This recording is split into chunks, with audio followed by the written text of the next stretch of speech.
My family flew my sister to London and gifted her a $7,000 watch for her birthday, leaving me a half-eaten fridge cake for mine. I didn't scream or cry. I simply took my spare key and financially ruined them. Before we continue today's story, we have an urgent announcement to make. Due to technical issues, we are pivoting towards another channel. Please subscribe to our new channel, Kin and Karma. You can find the link in the video description, the pinned comment, and the collaboration tag on this video. Make sure to switch over now so you don't miss out. Thank you for your support. Now back to the story. The thermometer on my nightstand read 102 degrees, a glaring red digital output that perfectly matched the burning sensation deep within my chest. I had been battling a severe case of stress-induced pneumonia for the better part of 2 weeks, a direct result of working 80-hour weeks to untangle the latest mess my parents had made of their tax liabilities. My apartment was quiet, save for the ragged, shallow sound of my own breathing and the relentless, driving rain hitting the bedroom window. I was 32 years old today.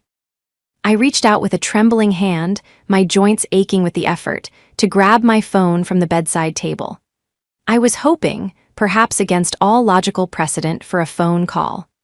A simple, 5-minute conversation from my mother, Helen, or my father, Arthur. Instead, the screen lit up with a single, sterile text message from a group chat I was rarely active in. "We totally forgot. Happy late birthday. Cake is in your fridge, dropped it off Tuesday." The text was from Helen. There was no phone call. There was no card.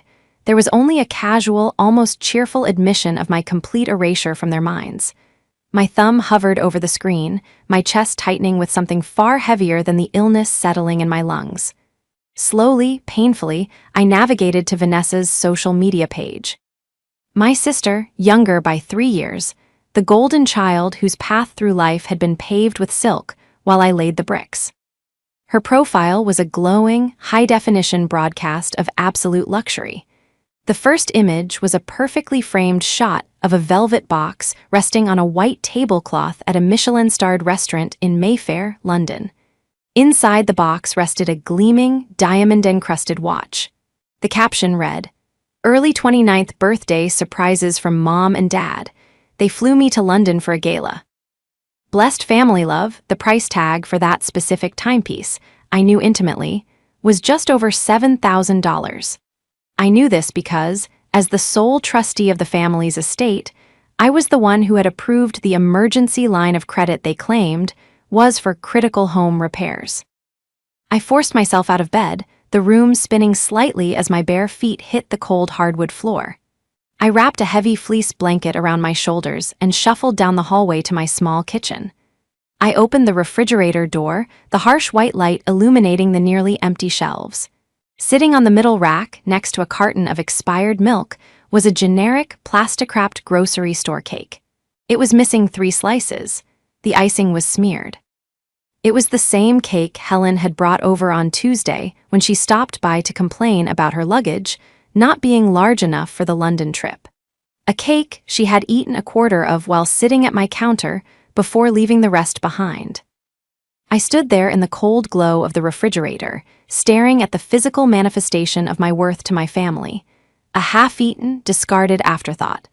I had spent my entire adult life as their shield, their accountant, their responsible shadow, sacrificing my own peace, my own savings, and now my own health to maintain their illusion of grandeur. I closed the refrigerator door. I didn't cry. The tears simply refused to come. Instead, a profound, icy clarity washed over me, crystallizing every ounce of hurt into pure, unadulterated resolve.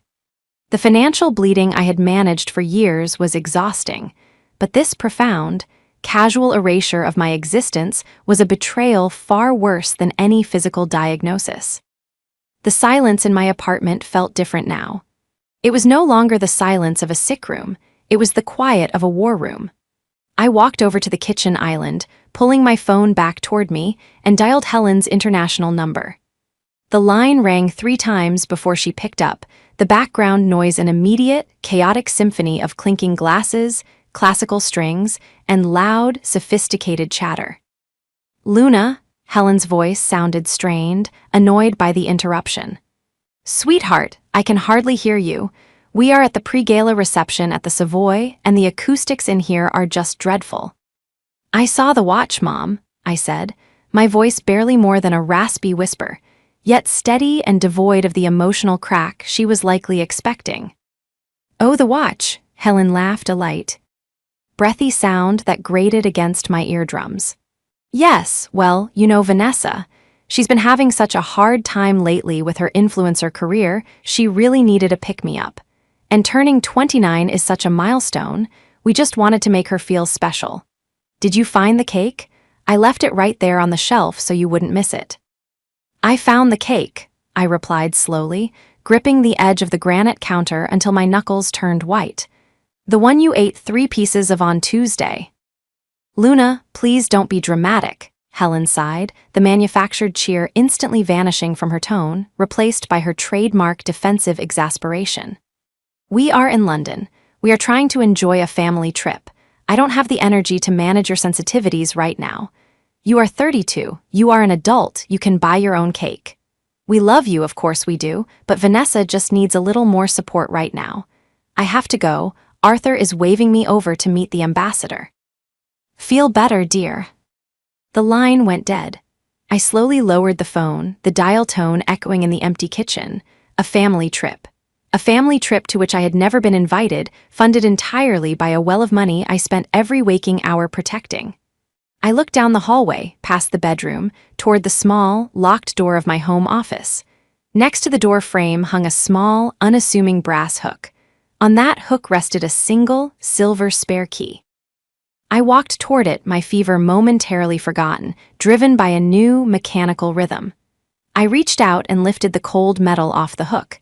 They had thought of everything for their perfect London getaway. They had planned the flights, booked the hotel, reserved the tables, and purchased the extravagant gifts. But in their rush to celebrate, they had forgotten one crucial detail. They had forgotten who actually held the keys to the kingdom. I unlocked the heavy oak door of my office and stepped inside. The room smelled of old paper and printer ink. The walls were lined with heavy, fireproof filing cabinets containing the absolute, unvarnished truth of the family's finances. I sat down at my heavy mahogany desk and booted up my encrypted hard drive. The glow of the monitor reflected in my eyes as I pulled up the master trust documents. They were so blinded by the sparkling reflection of the watch they had just bought, they had completely lost sight of the fact that I owned the wrist it sat on. In their rush to celebrate, they had forgotten one crucial detail, and it was a detail that was going to cost them absolutely everything. To understand the depth of this betrayal, one must understand the foundation upon which our family's house of cards was built. My grandmother, a shrewd and brilliant woman who built a real estate empire from nothing, saw exactly who my parents were long before she passed away. She saw Arthur's penchant for investing in flashy, doomed startups and Helen's insatiable need to maintain the appearance of old money aristocracy. When she died 10 years ago, she did not leave her wealth to them. She placed the entire estate into a highly restrictive, irrevocable family trust. And, to their absolute horror, she named me, a 22-year-old recent finance graduate, as the sole, unchallengeable trustee. For a decade, I had been the dam holding back their flood of irresponsibility.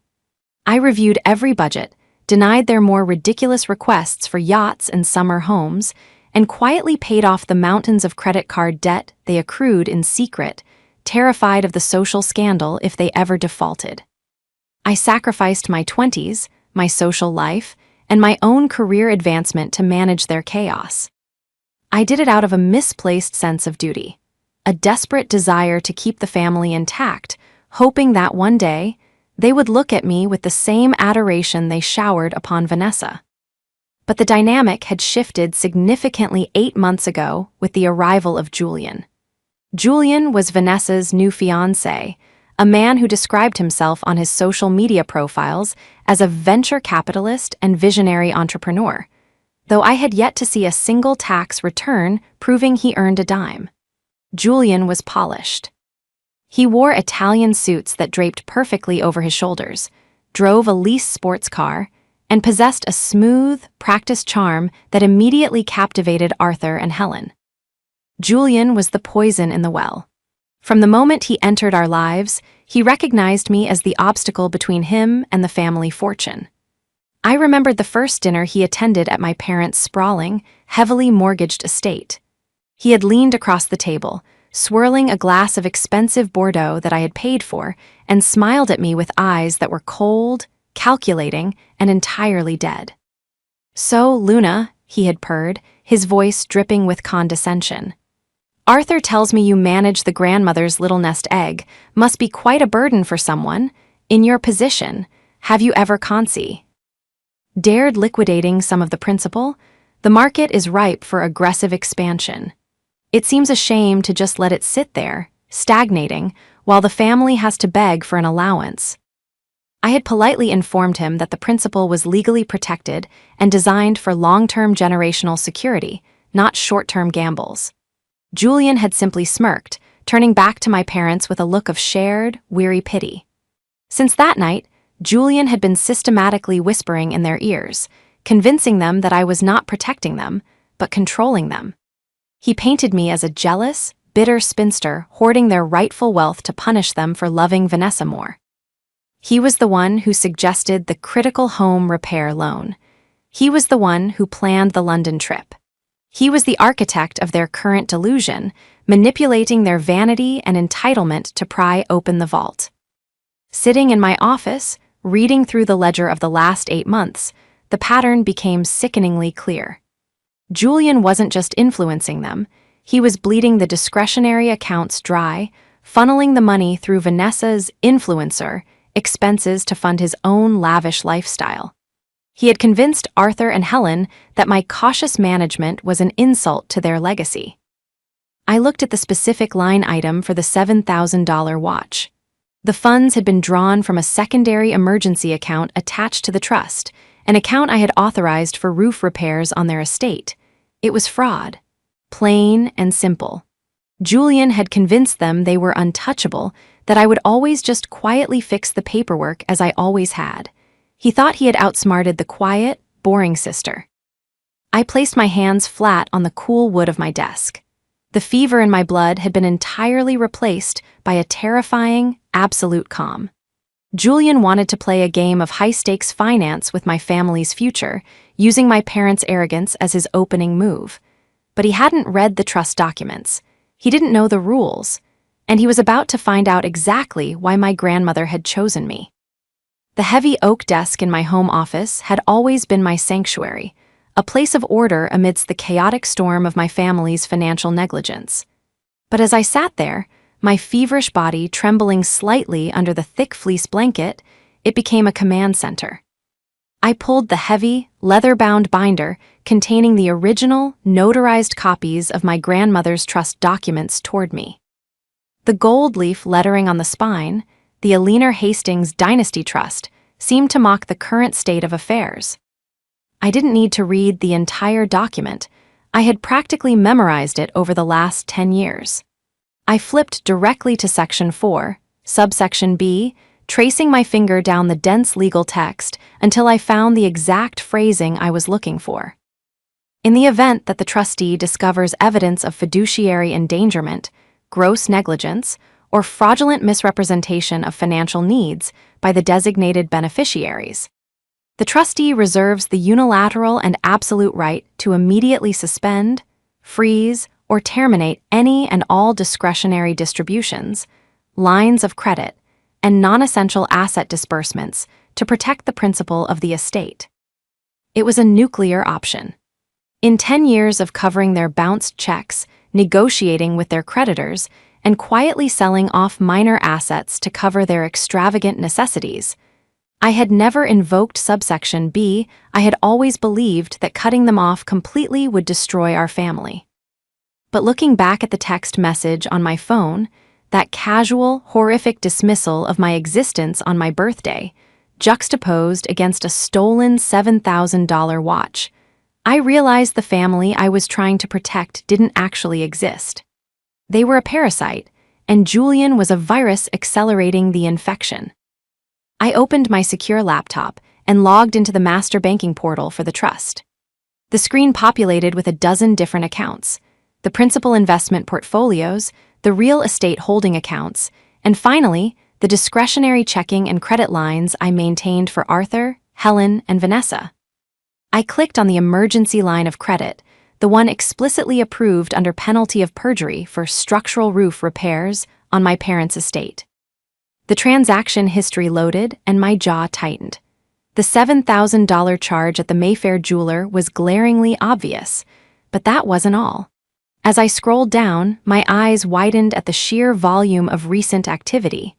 First-class flights to Heathrow, $22,000. A suite at the Savoy, $14,000. Dining at exclusive restaurants, charges at high-end boutiques, and worst of all, 3 separate wire transfers totaling $45,000 sent to an LLC named Aegis Vanguard Ventures. Aegis Vanguard Ventures, Julian's supposed venture capital firm. My hands flew across the keyboard. I immed. I immediately initiated a system-wide freeze. I revoked the authorization on the emergency credit line. I canceled the platinum cards held by Arthur, Helen, and Vanessa. I suspended the automatic monthly allowances. I locked down every single liquid asset that wasn't directly tied to paying the property taxes and basic utilities of their home. Within 4 minutes, I had entirely severed their financial lifeblood. But I wasn't finished. I picked up my phone and dialed a number I hadn't used in 3 years. It belonged to Marcus Vance, a private investigator and former forensic accountant who had helped me track down some hidden assets during a complicated estate settlement for a client. "Luna," Marcus answered on the second ring, his deep, gravelly voice a comforting sound of competence. "It's late, and you sound terrible. Are you sick?" "I have pneumonia, Marcus, but that's the least of my problems right now," I said, my voice hoarse but completely steady. "I need a rush job, top priority. I need you to run a deep, forensic background check on a man named Julian Sterling. He claims to be a venture capitalist. He's currently engaged to my sister, and I have reason to believe he is actively defrauding my family's trust." "Sterling," Marcus repeated, the sound of a keyboard clacking in the background. "Give me everything you have. Dates of birth, known addresses, LLC names." I fed him the information, emphasizing the transfers to Aegis Vanguard Ventures. "I need to know exactly who this man is, Marcus. I don't care what it costs. Dig into the LLC, dig into his past. I need irrefutable proof by tomorrow." "You'll have it by morning," Marcus promised. "Go get some sleep, Luna. Let me do the heavy lifting." I hung up the phone, but sleep was an impossible concept. I sat back in my leather chair, the glow of the frozen account screens illuminating the darkroom. I poured myself a glass of water, my mind racing through the strategic steps ahead. The trap was set. Now I just had to wait for them to trigger it. The trigger occurred exactly 6 hours later. It was 4:00 a.m. my time, which meant it was 9:00 a.m. in London. I was sitting at my kitchen island, nursing a mug of hot tea and honey, when my phone vibrated violently against the granite counter. The screen displayed an incoming FaceTime call from Arthur. I took a slow, deep breath, adjusting the collar of my robe, and tapped accept. The screen flickered to life, revealing a scene of absolute, chaotic panic. Arthur's face filled the frame, his normally perfectly coiffed silver hair sticking up in odd directions. His face was flushed a dangerous shade of crimson. Behind him, I could see the opulent, gilded lobby of the Savoy Hotel. Helen was in the background, pacing frantically and arguing with a very stiff, very unamused British concierge. Vanessa was sitting on a pile of designer luggage, openly weeping into a silk handkerchief. "Luna, what in the absolute name of God is going on?" Arthur bellowed, completely ignoring the fact that it was the middle of the night for me, or that I was visibly pale and unwell. "My cards are declining, every single one of them. The hotel is demanding settlement for the room before they let us charge breakfast, and the concierge just tried to run the platinum card and it was rejected. Did you mess up the transfer again? Fix it immediately."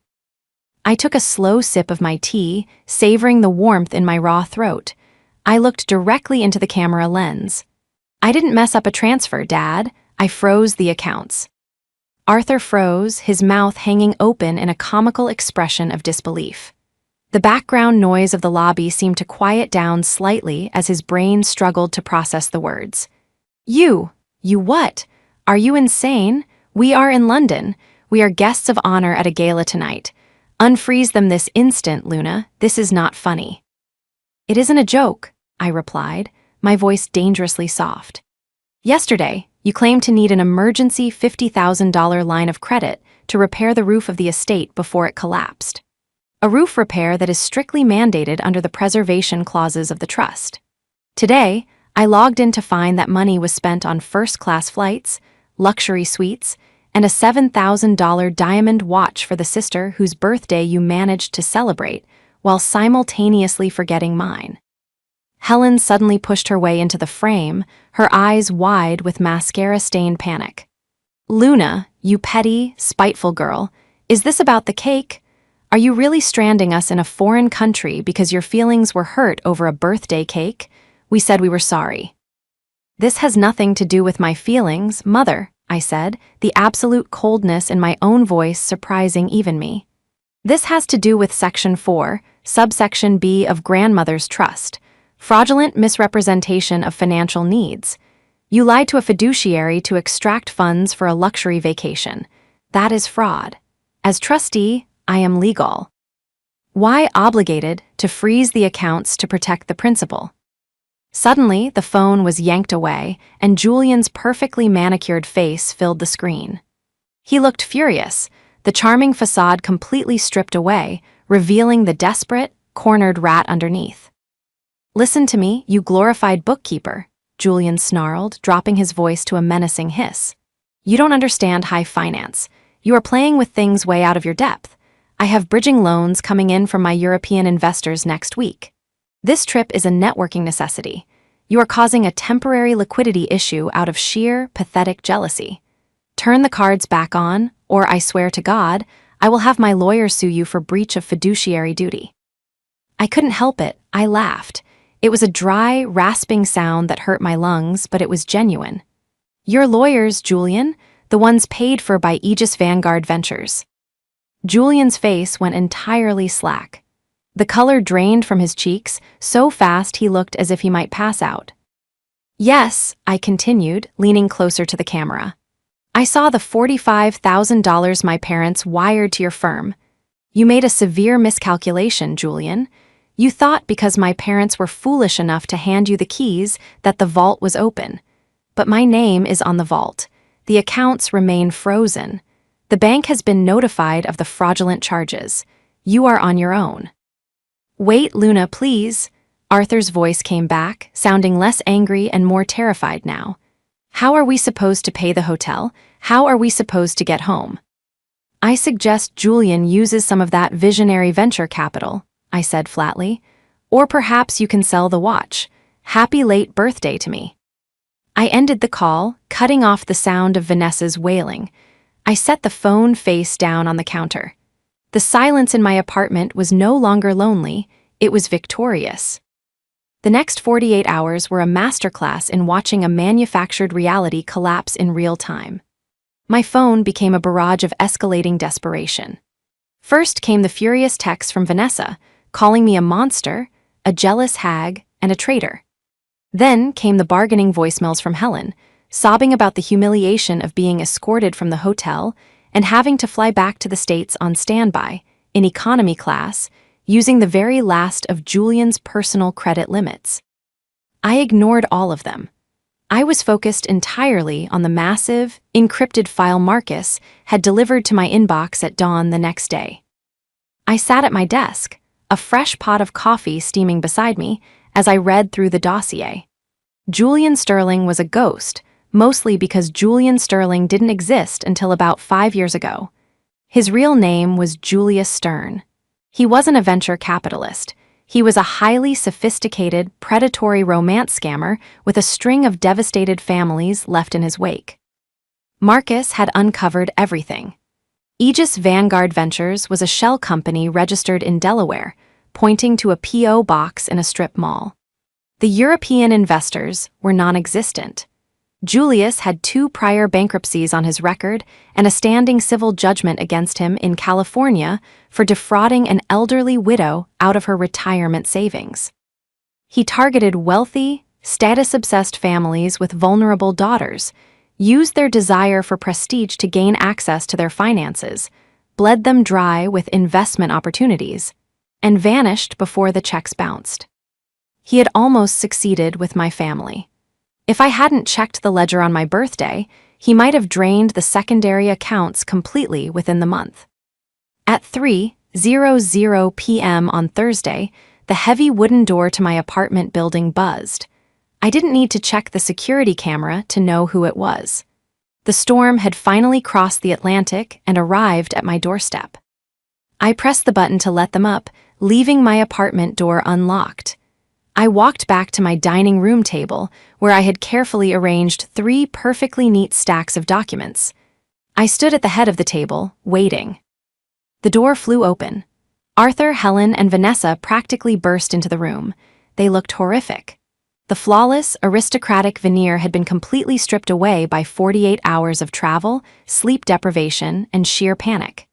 Their designer clothes were wrinkled, Helen's hair was flat, and Arthur looked to have aged 10 years. Vanessa was clutching Julian's arm, her face a mask of furious, tear-streaked entitlement. Julian looked like a man walking to the gallows, his eyes darting around the room, assessing the exits. "You sociopath!" Vanessa screamed, lunging forward before Julian pulled her back. "You ruined my birthday. You ruined our trip. Julian had to beg his friends to buy us economy tickets home. How could you do this to your own family?" "Sit down," I commanded, my voice cracking through the room like a whip. The absolute authority in my tone caught them off guard. For a decade, I'd been the quiet, accommodating fixer. They had never heard me use the voice I reserved for hostile boardroom negotiations. Arthur puffed up his chest, trying to muster his usual bluster.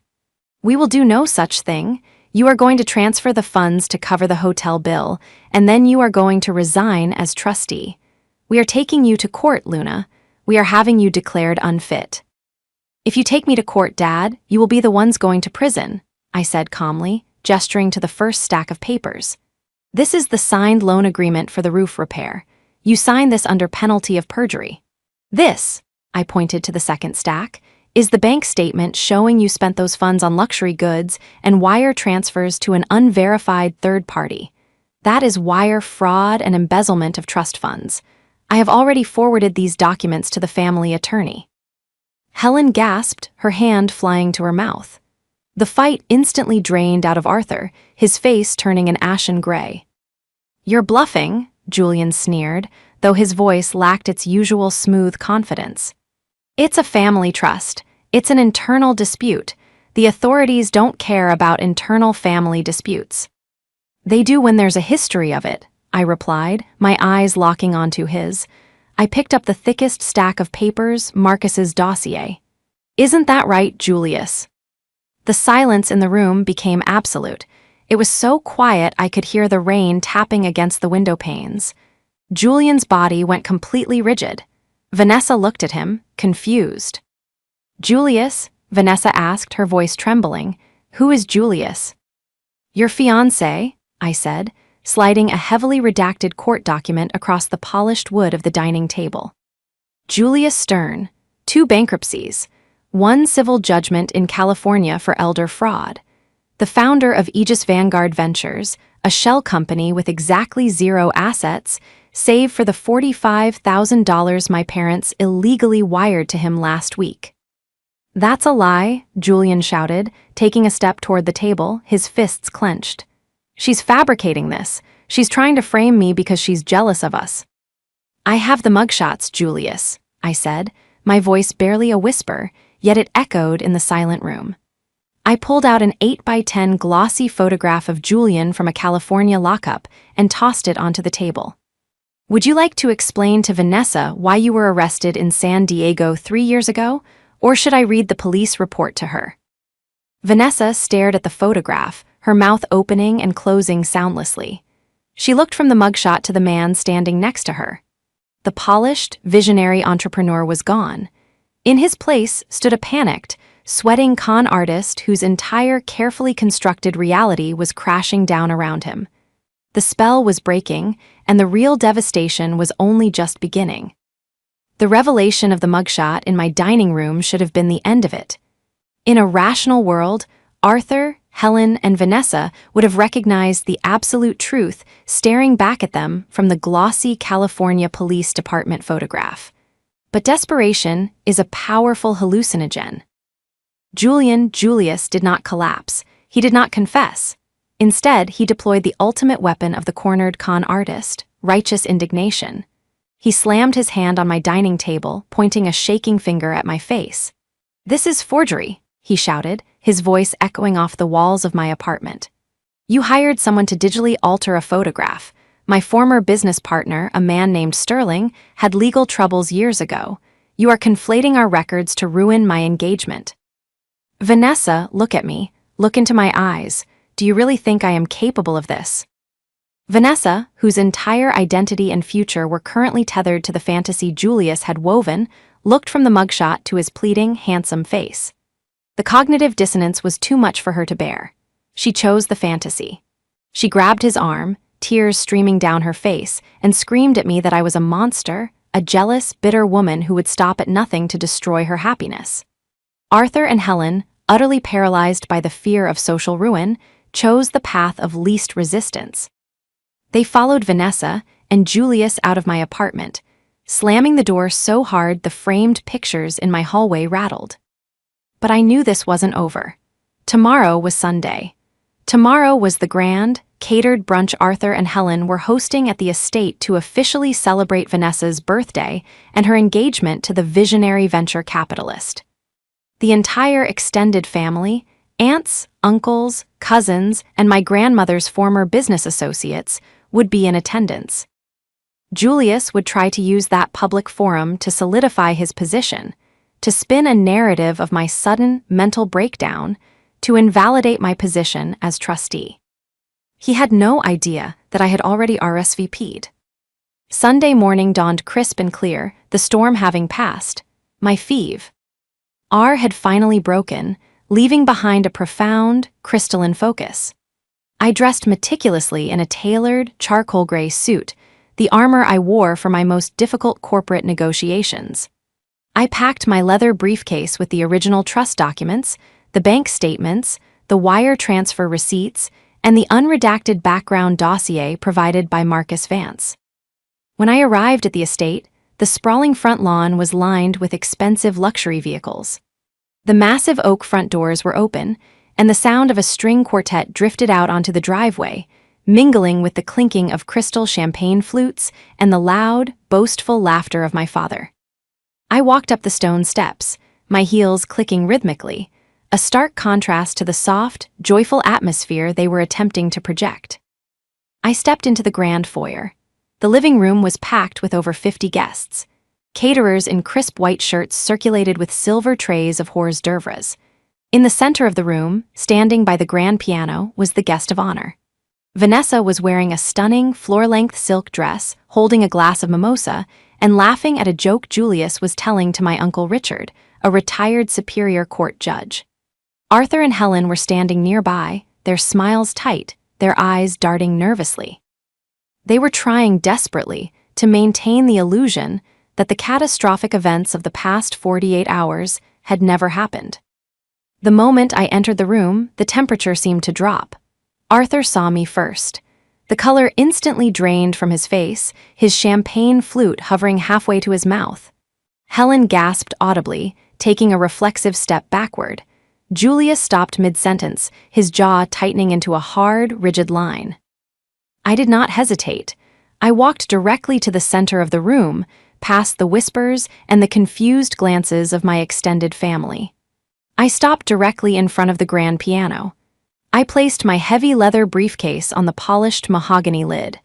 The loud, decisive snap of the brass locks opening cut through the music. "Luna," Uncle Richard asked, his brow furrowed. "We weren't sure you were coming. Helen said you were terribly ill." "I am recovering, Uncle Richard." "Thank you," I said, my voice projecting clearly across the suddenly quiet room. I motioned for the string quartet to stop playing. The musicians, sensing the severe shift in the atmosphere, immediately lowered their instruments. The silence in the room became absolute, thick with tension. I apologize for interrupting the celebration, I continued, turning to address the entire room. I made sure to meet the eyes of every aunt, every uncle, every family friend. But as the sole trustee of the Aliner Hastings Dynasty Trust, it is my fiduciary duty to inform the extended family of a critical, immediate restructuring of the estate's management. "Luna, please," Arthur hissed, stepping forward, his face a mask of panicked rage. "This is not the time or the place. We are entertaining guests. Let's go to my study." "The time for private conversations ended when you conspired to commit wire fraud, Dad," I replied, my voice perfectly level, utterly devoid of anger. The word fraud dropped like a bomb in the center of the room. A collective gasp rippled through the guests. "Luna, stop this instantly," Helen cried out, her voice shrill with terror. "You are embarrassing the family." "I am saving the family," I corrected her, turning my gaze to Julius. He was slowly backing away toward the French doors leading to the patio, his eyes darting like a trapped animal. "And I am stopping him." I pulled the first document from my briefcase and held it up. 2 days ago, Arthur and Helen signed a legally binding request for a $50,000 emergency disbursement from the trust, swearing under penalty of perjury that the funds were for critical structural repairs to the roof of this estate. I pulled out the bank statements. Instead, those funds were used to fly first class to London, rent a suite at the Savoy, purchase a $7,000 diamond watch, and, most alarmingly, initiate 3 separate wire transfers totaling $45,000 to an entity known as Aegis Vanguard Ventures. Uncle Richard stepped forward, his judicial instincts kicking in. "Aegis Vanguard Ventures? Who controls that entity, Luna?" "He does," I said, pointing directly at Julius. "A man who introduced himself to you all as Julian Sterling, a visionary venture capitalist. But that is not his name, and he has no capital. His legal name is Julius Stern." Julius let out a forced, hollow laugh. "This is absurd. This woman is having a psychiatric episode. She's been obsessed with me since I proposed to her sister. Don't listen to this paranoid delusion." I ignored his pathetic deflection. I reached into the briefcase and pulled out the thick, bound dossier. I handed it directly to Uncle Richard. "This is a comprehensive, forensic background investigation compiled by an independent investigator. Julius Stern has 2 prior bankruptcies. He has no registered securities licenses. What he does have is a standing civil judgment against him in the state of California for defrauding an elderly widow out of her life savings. Aegis Vanguard Ventures is a shell company, registered to a P.O. box, explicitly designed to launder money extracted from manipulated families." The room erupted into shocked whispers. Aunts covered their mouths. Uncles glared at Arthur and Helen, who were now clinging to each other in absolute, undeniable disgrace. "It's a lie," Vanessa shrieked, her voice cracking. She stepped in front of Julius, holding her arm out protectively. "She's making all of this up. Look at this watch. Look at the ring he gave me. A con artist couldn't afford these things." "He didn't afford the watch, Vanessa," I said gently, looking at my sister with a mixture of pity and sorrow. "I did. Or rather, Grandmother's Trust did. The money Arthur and Helen wired to his fake company, that was the money he used to spoil you. He has been using our family's wealth to fund the illusion of his own." I turned my attention to the large, ostentatious diamond engagement ring on Vanessa's finger. "And as for the ring, Uncle Richard, could you please read page 14 of the dossier, the section regarding his previous engagement in San Diego?" Uncle Richard, his face grave, flipped open the binder. He adjusted his glasses and read aloud to the silent, horrified room. "In the matter of Stern versus the state of California, it was documented that the defendant, Julius Stern, routinely proposed to his targets using a high-quality cubic zirconia replica mounted in a platinum-plated setting, a tactic designed to simulate immense wealth without requiring liquid capital. Vanessa froze. She looked down at the massive, glittering stone on her hand, her breath hitched. She looked back up at Julius. Julius's mask completely disintegrated. The charming, sophisticated smile vanished, replaced by an ugly, desperate snarl. He looked at Vanessa not with love, but with pure, unadulterated contempt. "Oh, grow up, Vanessa," he spat, his voice dripping with venom. "Did you really think a man of my caliber was interested in a spoiled, vapid, failed influencer who still lives off her parents' allowance? You were a mark. Your parents were the easiest, most arrogant marks I've ever encountered. They practically handed me the account numbers because I complimented Arthur's terrible wine collection." The collective shock in the room was palpable. Helen let out a small, strangled sob and collapsed into a nearby armchair. Arthur looked as if he had been physically struck, his mouth opening and closing without sound. Vanessa stood perfectly still. The reality of the situation, the absolute, humiliating truth of her fabricated fairy tale, finally shattered the illusion. The golden child, who had never faced a single consequence in her life, was suddenly standing in the wreckage of her own vanity. She looked at Julius, her eyes wide with a terrifying, absolute clarity. Then, in a single, fluid motion, she reached up to her ear. She unclasped the heavy, $7,000 diamond watch from her wrist. She pulled the massive, fake engagement ring off her finger. Julius took a step toward her, his hands raised in a placating gesture. "Now, Vanessa, wait." "Don't touch me," Vanessa said. Her voice was not a scream. It was a cold, low whisper that carried perfectly across the quiet room. She didn't throw the jewelry at him. She didn't cry. Instead, she turned to Uncle Richard.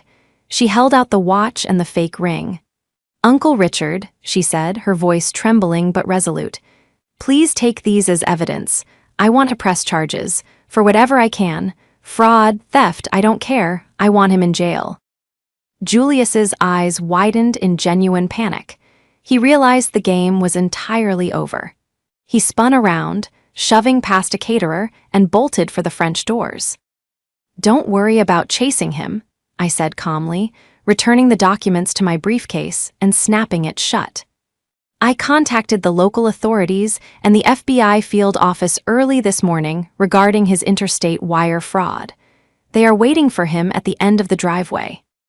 Right on cue, the flashing red and blue lights of 3 police cruisers illuminated the large windows of the living room, painting the shocked faces of my extended family in a chaotic, rhythmic glow.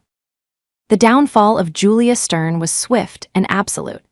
He was apprehended at the gates of the estate, his pockets stuffed with silver spoons he had grabbed from the catering tables on his way out.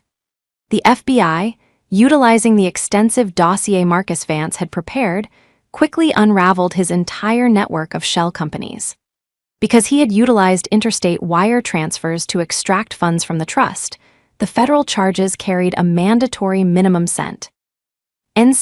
Julius would not be seeing the outside of a federal penitentiary for a very, very long time. For Arthur and Helen, the consequences were entirely different, but no less devastating. The social humiliation they had spent their entire lives trying to avoid had crashed down upon them in the most spectacular fashion imaginable. The extended family, now fully aware of their staggering financial incompetence and their willingness to commit fraud, completely ostracized them. 2 weeks after the incident at the brunch, I convened a formal meeting at my law firm's offices. Arthur, Helen, and Vanessa sat across from me at the long mahogany conference table. They looked small, exhausted, and utterly defeated. "The trust accounts remain frozen to any discretionary spending," I informed them, sliding a new, incredibly restrictive budget across the table. "I have legally restructured the estate. From this moment forward, the trust will only pay for the basic property taxes, utilities, and a strict, modest grocery allowance. The credit cards are permanently canceled. The country club memberships are revoked. The luxury leased vehicles are being returned tomorrow." Arthur stared at the budget, his hands trembling. Luna, we can't live on this. This is a peasant's allowance. We have appearances to maintain. We have social obligations. You have no social obligations, Dad, I replied evenly. Your society friends no longer wish to associate with you. You have two choices. You can learn to live within this budget, or you can sell the estate and downsize to a condominium. But you will never touch the principle of grandmother's trust again. That money is secured for future generations, not for your vanity. Helen wept silently, dabbing her eyes with a tissue, but she did not argue. The fight was completely gone from them. They signed the new agreements without another word. When the meeting concluded, Arthur and Helen shuffled out of the conference room, looking every bit their age and more. Vanessa, however, lingered behind. She stood by the window, looking out at the city skyline, her arms crossed tightly over her chest. She was wearing a simple, unbranded sweater and jeans, a stark departure from her usual designer wardrobe. I'm looking for a job, Vanessa said quietly, not turning to face me. An actual job. A friend of mine manages a boutique downtown. She said she could start me on the sales floor next week. That's a good first step, Vanessa, I said, packing my files into my briefcase. She finally turned around. Her eyes were red-rimmed, devoid of the arrogant spark that had defined her for 29 years. I'm sorry, Luna, she said, her voice cracking. I'm so incredibly sorry, for the watch, for the trip, for the cake. She took a deep breath, fighting back tears. I spent my whole life believing I was the center of the universe because Mom and Dad told me I was. I thought you were just boring. I thought you didn't know how to live. But you were the only one actually living in reality. You were protecting us and we treated you like garbage. I don't expect you to forgive me. I just needed you to know that I see it now. I see everything. I looked at my sister. For the first time in our adult lives, I wasn't looking at a spoiled princess or a manipulated pawn. I was looking at a flawed, humbled human being who was finally ready to grow up. Forgiveness takes time, Vanessa, I said softly, walking over to her. The damage done over the last 10 years cannot be erased with one apology. We are not going to be best friends tomorrow. There are strict boundaries in place now, and they will remain in place. Vanessa nodded, a single tear slipping down her cheek. I understand, I deserve that. But, I continued, reaching out and gently placing my hand on her shoulder. You are my sister, and I am glad you are finally awake. If you truly commit to this new path, if you truly start taking responsibility for your own life, I will be here to support that, not financially, but as your sister.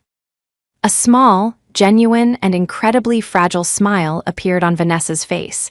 It was the most beautiful thing I had ever seen her wear. Thank you, Luna, thank you. 6 months later, the chaos had completely settled. Arthur and Helen had quietly put the massive estate on the market, realizing they could no longer afford the upkeep without the endless flow of illicit trust funds.